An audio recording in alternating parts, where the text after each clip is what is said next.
name is Mukbil Ahmed, Executive Editor, Greyhead Media and Dynamic CIO. For watching the Unlocking India Incorporation series brought to you by Greyhead Media. I'm in conversation today with Kalpesh Doshi, CISO at FIS India. Thank you so much for joining us today, Kalpesh, on this show by Dynamic CIO. I seriously hope and wish that everything is fine and well with you. Absolutely. Thanks, Mukbil, for having me as part of your series. And things are normal. We are returning back to normal. And I kind of particularly like the theme that you're saying, coming back to normal. So, yes, we are all in the same boat, trying to see the new normal. But Correct, things are good. correct. Thank you so much for that. Correct. Thanks, Kalpesh, for coming here. And let me add some context here, ladies and gentlemen. FIS is one of the leading global fintechs of the world and one of the Fortune 500 companies. So, should we dive straight away into the questions, Kalpesh? Absolutely. Great. So, Let's do that. Kalpesh, as the situation limps back to normal, what are your top three priorities as a tech leader? Okay. I think, Mukbil, there are a couple of things, we'll have to realize and acknowledge as, kind of leaders. Uh, there is a new normal, right? So if you really look at it, we have been hearing it again and again. There is a time before Corona and there is a time after Corona, right? So all of us as leaders will have to gear up for the new world that we are all part of it.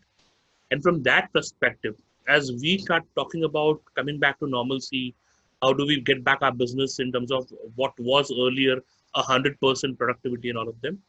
The couple of things I would like to highlight, right? The fact is, the last 4 or 5 months, every organization has undergone. There have been a lot of changes which have been, which have been incorporated. We were not ready for it, right? I've heard a lot of leaders, and I kind of agree here that everybody's experience is same. That nobody anticipated this kind of outbreak. Nobody anticipated this kind of a change in the way we operate as an organization, as a corporate.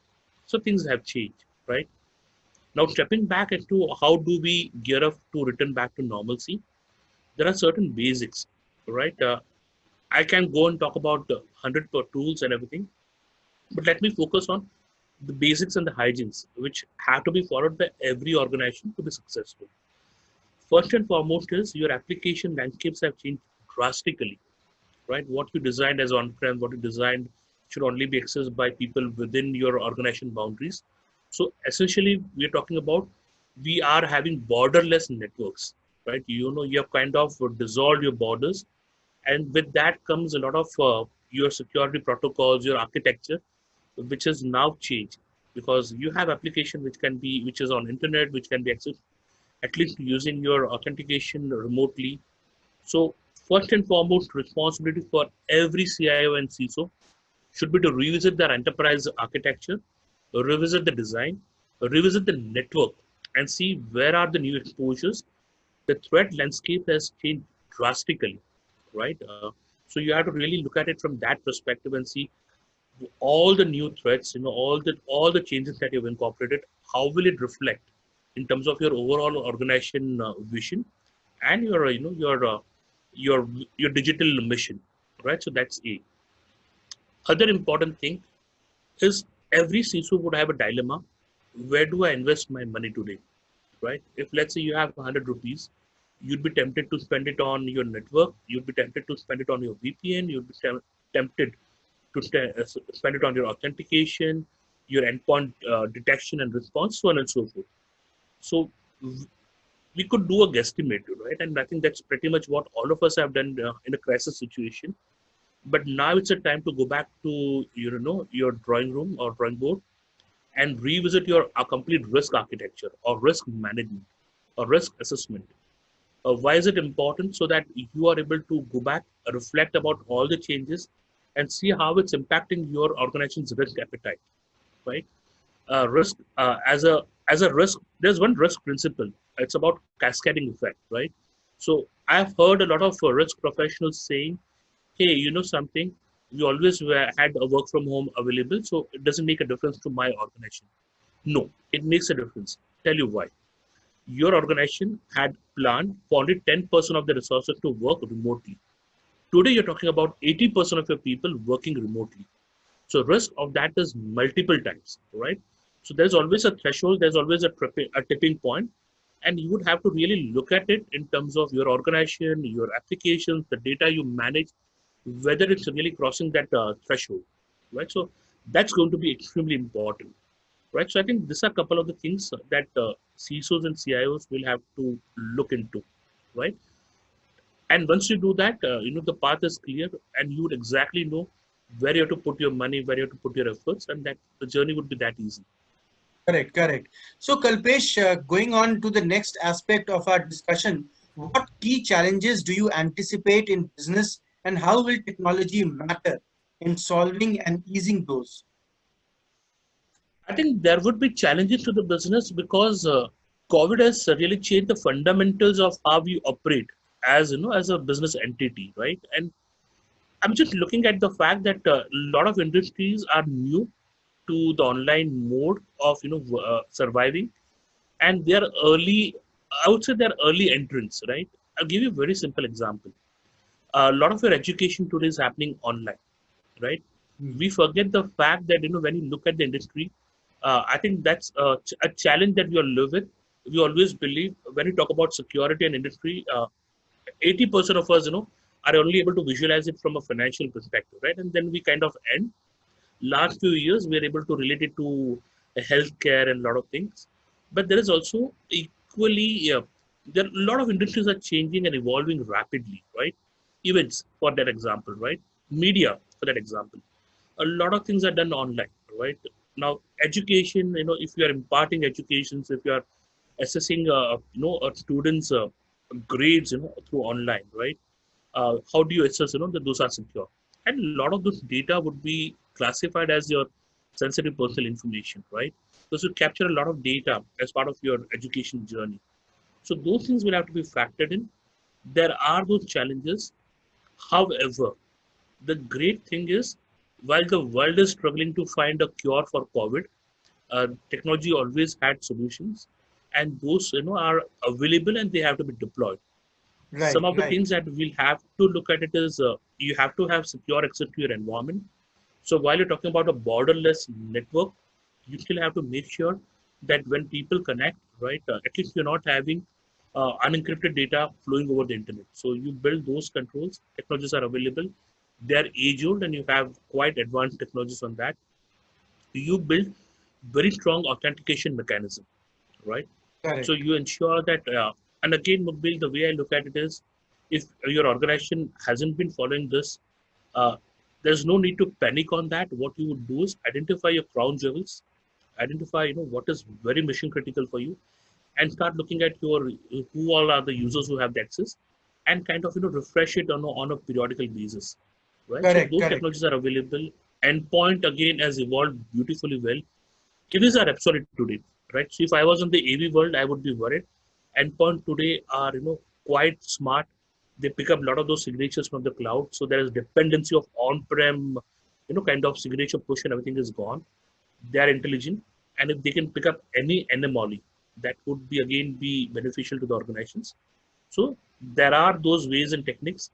Uh, as I said, where do you Correct, put your correct, money would correct. be a dilemma, and every CISO will have to do the risk assessment, see what is it that is putting them at the maximum risk, and make sure that they are building controls around that.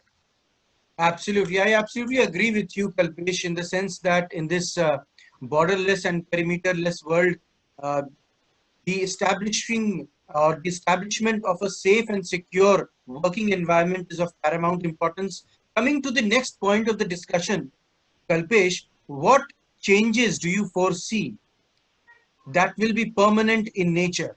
And how will IT align with those changes? I think some of the changes which are permanent is I see this in two ways, right? One way I look at it is every challenge brings with them a series of opportunities, right? So one thing that I would rapidly see change, and I don't see that coming back to normal, is remote working. organizations have tried of kind of unleashed, they've found that by remote working, they have a reach in terms of getting the right skills across a wide spectrum, right? So typically in today's world, it doesn't matter where you are, as long as you are productive.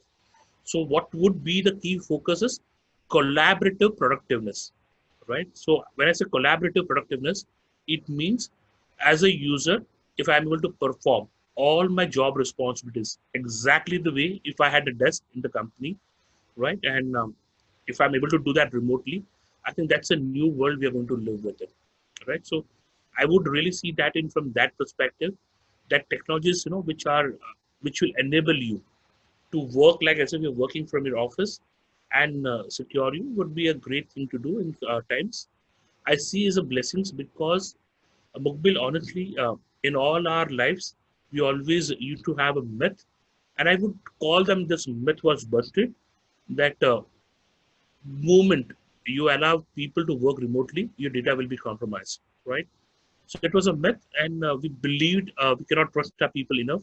But COVID times have proved that Correct, people, correct. and been honest to you, you've always trusted your people, otherwise you can't survive. Economics will not survive. I think it's more of a kind of reinforcement that even when you trust people with critical data, they are aware. I don't think people, organizations ever had a trust issue. It was about will my data be protected? So I think, and with our users be taking a lot of precautions. And it's okay. It's fair to have that expectation. I believe a lot of users have lived up to the expectation that yes, they're mature and they're able to take care of it. That brings, to the point, my last point, awareness will play an extremely important role because what happens is when you are in a certain office premises, you have a lot of control. You have a lot of configurations. You can you can manage the systems in a far more better manner. Today, in the world where you are having talking about remote working is part of it, right? You'd also see a lot of BYOD. So, if from that perspective, you would have to have the right awareness among the users on what is an acceptable behavior. How do they ensure that they don't install anything wrong? Because if it's my personal laptop, my personal systems, and if I install something which is a malicious or a malware, it is opening up. It's a large risk to all of us. So Right. those awareness will play a very critical role in times to come. Correct, correct. You spoke very interestingly about collaborative productiveness, and which is going to play a major role in the days to come. So, Kalpesh, in the next 1 year, where do you see the maximum traction happening in terms of technology and business alignment? I think, Mukbil, the way I look at it is a maximum number of traction will happen around enabling work from home, right? Today, what I've really seen is you had to have users who had to connect from home. So you made that you made the technology made available to them. Now it will be a phase of consolidation. When I say consolidation, you would reassess your risk. You'll reassess your new hotspots in terms of your exposures, your vulnerabilities, and you'll try and fix them, all of them, right? Also, an area where I believe users will have to put a lot of focus is user access. Uh, Needless to say, today, if you go back to an organization, you would see that they have applications, where user lists are not been validated on periodical basis. Somebody may have left the organization, let's say 6 months back, but their access is not revoked. Earlier, Mukbil, because the access was only from your office network, the risk was very low. But today, if God forbid you not disable the access, and that user tries to access that application, and they come to know that the access is still there, you're talking about a potential loss there, right? So those things would drastically change. I would see more and more adoption of multi-factor authentication because that's the safest way to slow down the attacker, right? And I'd also see the complexity of passwords will get more stringent, right? Because there is a logic that we use. So I wouldn't be surprised if most of the organizations going forward would require you to have a 12-character password because that's a way to slow down the bad guys and the hackers, right? So those are some of the changes that I see. One more challenge that I see is there will be a severe scarcity of security resources, right? There's always been a scarcity of qualified security leaders. I'm not talking about that. That will continue to be there. I'm talking about in general. You would have a serious scarcity of security resources because there are a lot of industries which never had to really think about security. Today they have to really deploy security. So your bandwidth is going to be precise, is going to be precious, and your resources are going to be precious in times to come.